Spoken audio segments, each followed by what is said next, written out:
And we are back from break. I'm David Bowles. This is Bowles.tv. BOLES.tv. Monday through Friday, 9 a.m. Eastern. Well, I had a big show today about celebrity and kissing and slapping and movies and success. And now we come to the final topic of the day. Miss Jessica Seinfeld. Now, I have a long and storied history with her. Not her with me about her. As our good friend Gordon Avedescu reminded me over the weekend, when Gordon sent me this.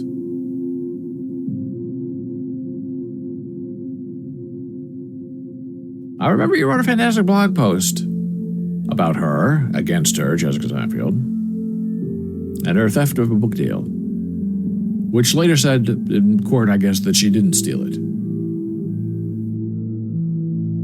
But the evidence was very interesting. She has a new cookbook called Vegan at Times, and you can just surmise how awful the book might be.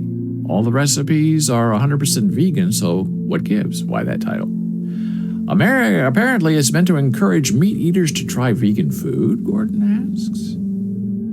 But to me, it just comes across so eating vegan is something cool to do once in a while. So this got me all triggered. And I'm remembering Jessica Seinfeld. And for me, she gives off Jada Pinkett vibes. That weird kind of energy, mean, controlling. Now, here is the link to my blog article. Now, this blog article, when it was first published, way back in 2007, 2007, very highly read, had lots of comments on it. And then some people would email me and say, oh, and they always say this when you write anything that is slightly negative about someone that they like, and it's usually a celebrity. They say, oh, you're just jealous. Jerry Seinfeld has all this money and you just publish a free blog. Like, that's their argument. Well, what about everything else that I wrote about? Oh, it's just jealousy. And actually, jealousy is not the right word. It would be envy. Jealousy has a sexual content. Envy is wanting something that someone else has. So, Jerry Seinfeld is a very strange guy. Interesting show. I'm not going to read you this whole thing, but pretty much he was dating the wonderful Shoshana Lonstein, who I think is just terrific and very interesting. And then this Jessica got involved, and she was engaged to be married to Eric Niederlander. And the Niederlanders are a big theater-owning company in New York City, based, I believe, in Minneapolis. So she got rid of Eric Niederlander and married Jerry Seinfeld instead. And I'm sure it was all about love and not about money or about having the last name Seinfeld instead of Niederlander, right? And here's the whole story. And how strange and bizarre the whole episode was. And is Jerry Seinfeld a catch? I don't know. Maybe he is. Lots of money, I suppose, if that's important to you. Now, this is interesting. Jessica Seinfeld appeared on Oprah to promote her cookbook, Deceptively Delicious. And 1 week later, it's a national bestseller. Now, getting a best-selling book is very easy. The Trumps do it often. All you do is write the book, and you have all of your political friends go out and place orders of 10 to 50 to 100 copies of various bookstores all around the United States. And you buy them, and you make a bestseller overnight. And then you don't even pick up the books. You just tell the bookstore, hey, when the books come in, just throw them away. Because it's not about that. It's about being able to say you have a bestseller.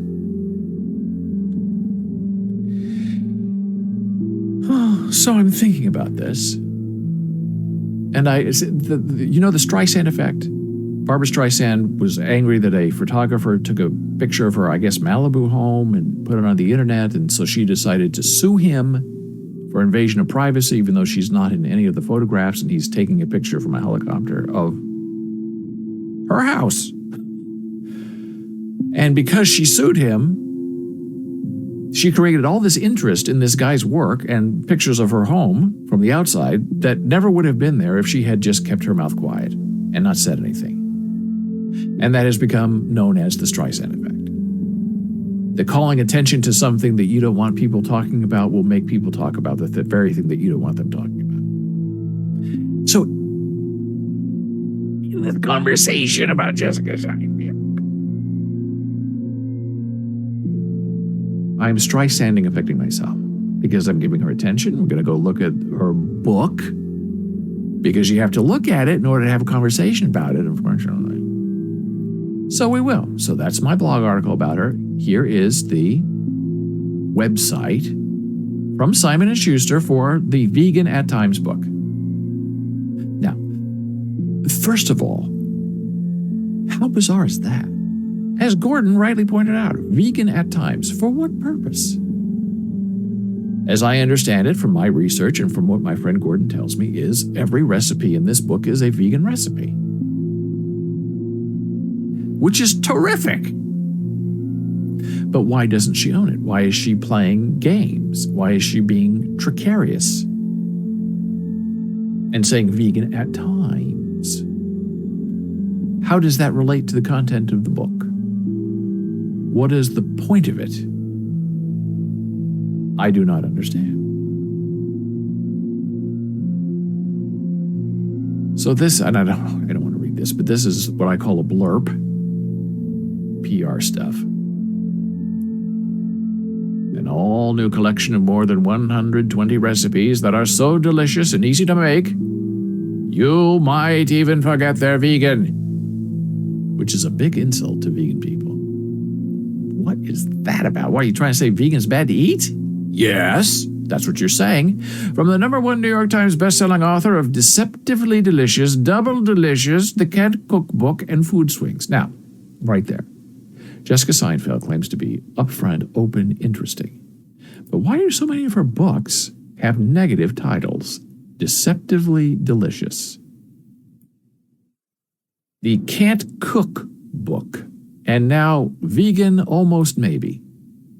Why? What is the point of that? That's an interesting psychosis. And she picks the names of her own books because she has Seinfeld as her last name. And here's where it gets really bizarre. Like this is a selling point. Jessica Seinfeld isn't a committed vegan. Her husband, Jerry, and her children aren't either. Instead of convincing you to become a vegan or shaming you for eating meat, she simply wants to show you how easy it is to be a vegan, even though you wouldn't want to be.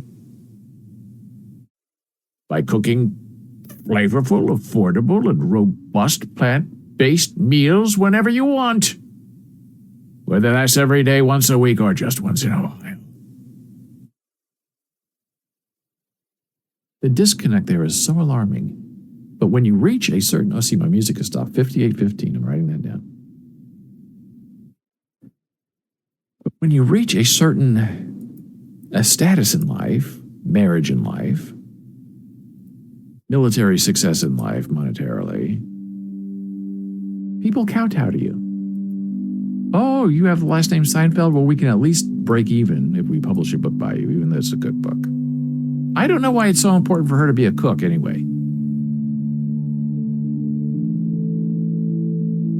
And then we go to Bon Appetit, which is a food magazine. Oh, Gordon has to say, that would be like if you did a book called Exercise, if you feel like it. Full of exercises that people can do, you know, if they feel like exercising that day. Exactly.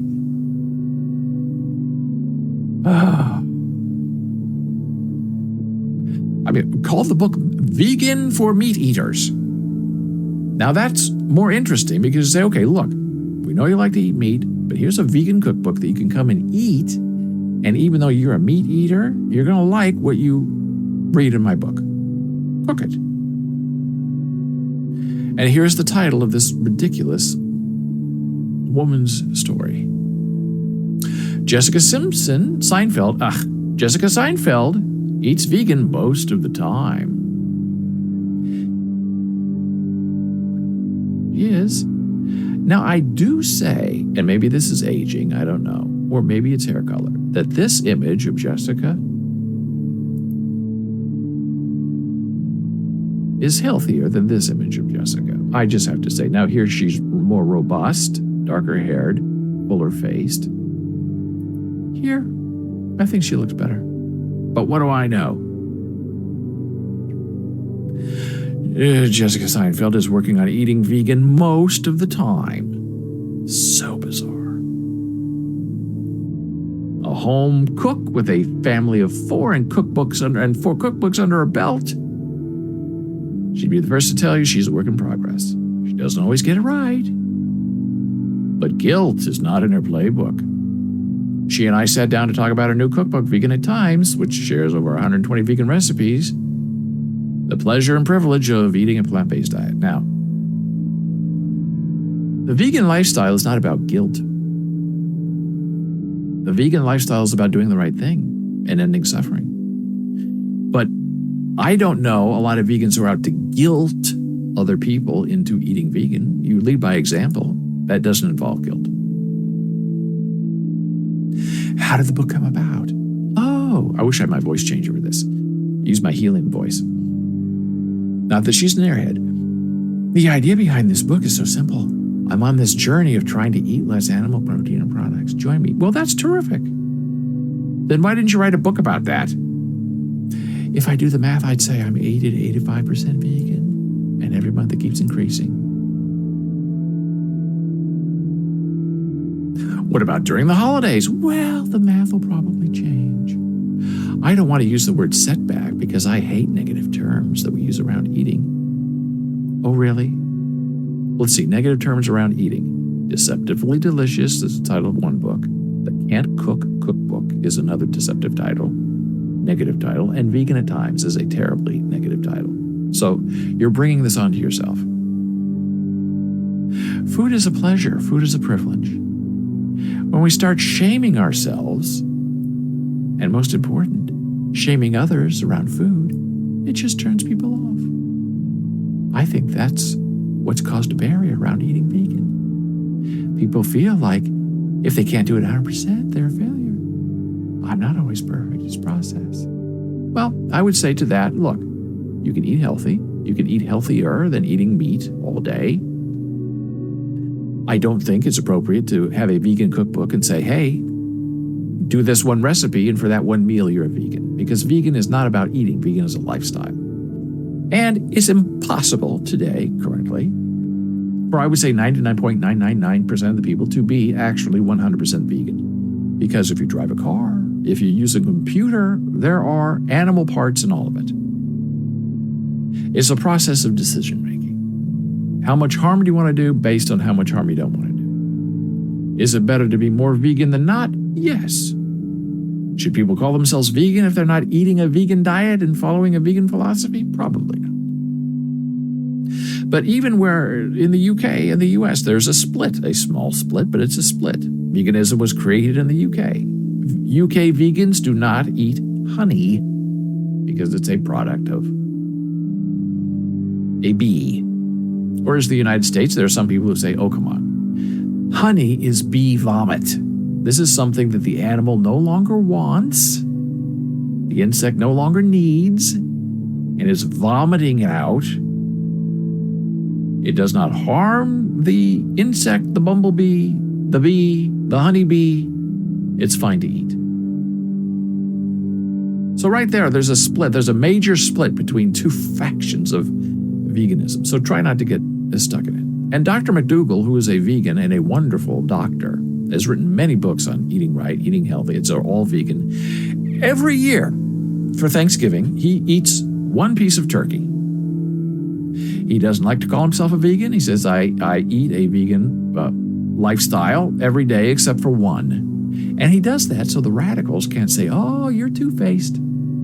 You're not 100% vegan. You eat turkey. And he says, yeah, I do. Just for that reason. So I can't be accused of any little minor indiscretion. So if me eating one piece of turkey once a year makes me not vegan in your eyes, that's your problem, not mine. So it's very popular with many of these mainstream artifacts, celebrities, to say, oh, I'm vegan. Mark Cuban is now vegan on the Shark Tank. And I believe it because he's very thin, he's very fit. He now invests only in, when it comes to food, vegan food companies. So he's putting his money where his belief is, which is terrific. And sometimes you eat something and you think it's vegan and it's not, it's okay. Now you know, so you move on, you don't eat it again. It's not that big a deal. But to write a book,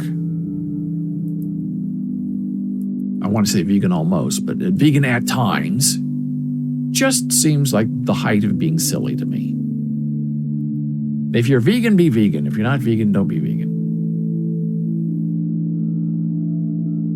And I understand it's hard being a vegan in a house where you have kids and a husband who will not join you on that journey. It's very, very sad. As I told the story last week about the woman who was doing a 7-day fast, and she was in day 5 of her fast, and she went online to the fasting group asking for help. She said, look, I'm starving. I don't know if I can make these last 2 days. I don't know what to do. And the friends in the group said, look, play Tetris, play a game, go for a walk, exercise, and then go home, take a hot bath, and go to bed, and you're going to be fine in the morning, and then you only have 1 more day to go. And she said, yeah. She said, I'm on a walk right now because my husband is home making BLTs for himself. And I can't stand the smell of bacon cooking because I'm hungry. This is not a vegan story, but this is related. It's about support. And I'm reading this and thinking, what a selfish person. You have a beautiful wife who's trying to be healthy, trying to go on a 7-day fast, and on day 5, you decide that you're more important than she is, and you're going to stand there in your shared kitchen and cook bacon for yourself. Now, if you have to have bacon, if you just can't support your wife for 2 more days, let her have the house. You go to the bacon factory, whatever it's called, and sit down and have a bacon, lettuce, cheese, tomato sandwich, whatever it is, and then go home. Why do you have to make it in front of her? Sabotage.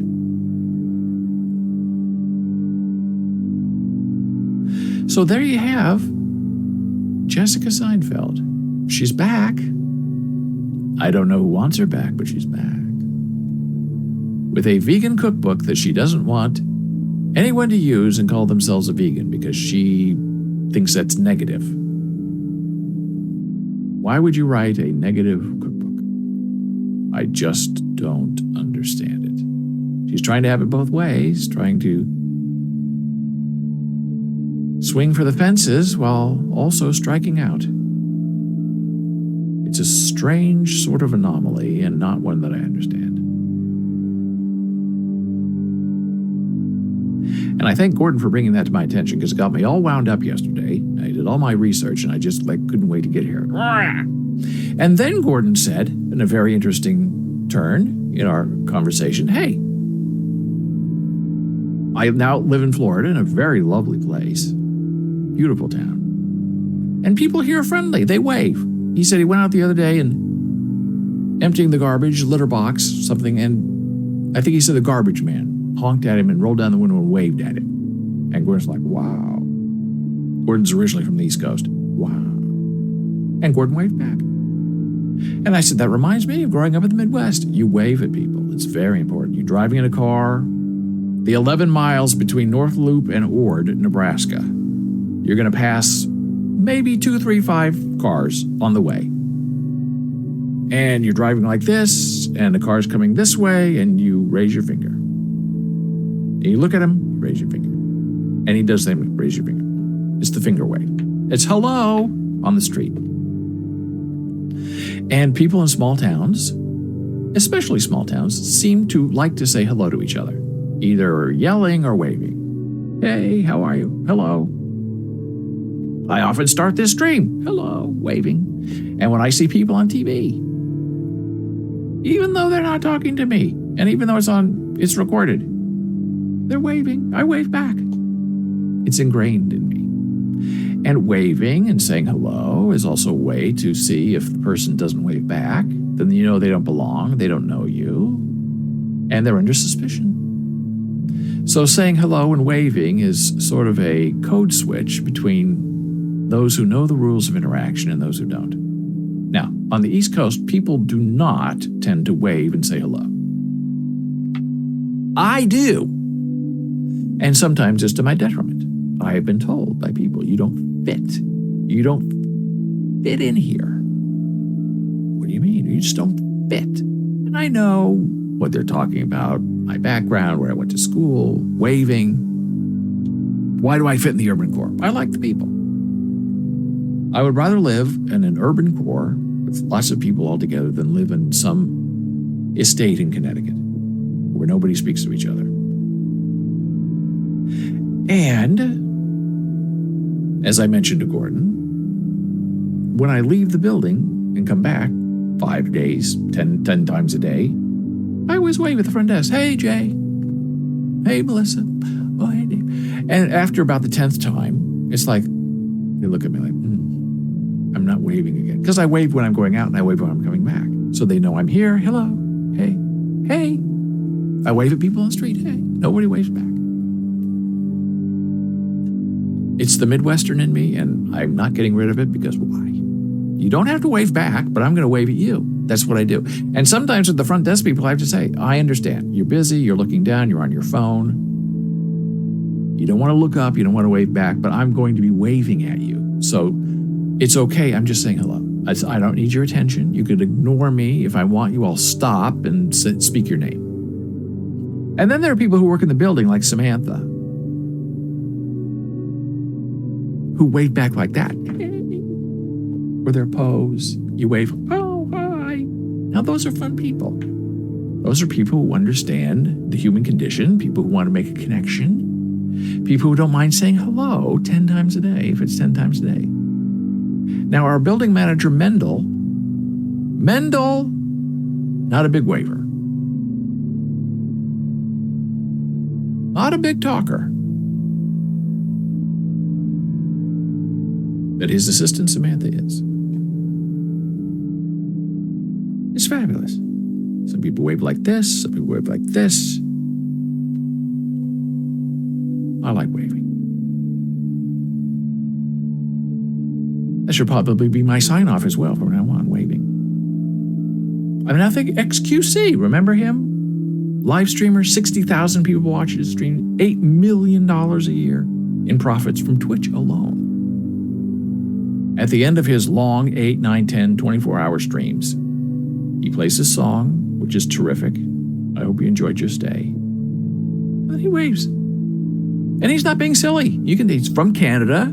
Canada is a big waving place too. It's like the Midwest, very friendly. Friendly people wave at each other. When I did voir dire for my jury service, I think there were 50 of us in the room, and every time they said my name, I'd say, hi, wave. Now, also that gets their attention, waving like this. You cover up your screen, you wave. But nobody else, I realized, waved in my jury pool. Only I waved. I like the visual. So XQC waves goodbye. I wave goodbye. And now it's time to say goodbye until tomorrow. A lot of fun today. I thank Gordon for being a big part of the show, helping structure the form and intent of what we're trying to do here together. If you would like to send me an idea or a question, you can email me, david@bowles.tv. You can find me on Twitter, super follow available, @DavidBowles. On Facebook, we're just plain old Bowles. On Instagram, we're Bowles Books. TikTok, Bowles TV, and here's our Discord server. In case you would like to join, it's open 24 hours a day. And you can join our text chat and our voice chat and be a part of our live stream.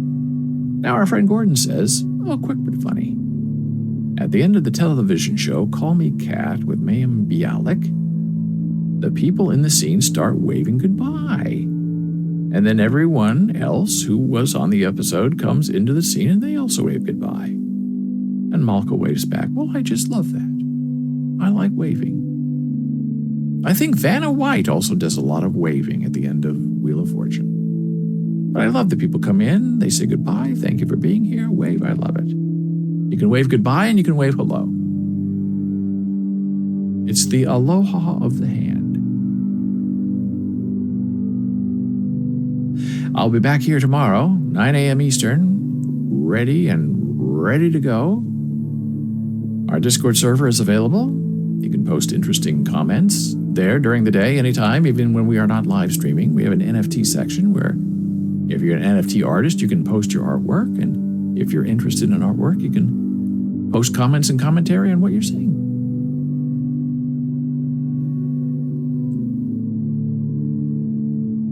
So until tomorrow, I wish you a good day, a happy nap, a good evening, a wonderful morning, and I hope you awaken, whenever that is, with joy spiriting your soul. I'll see you tomorrow.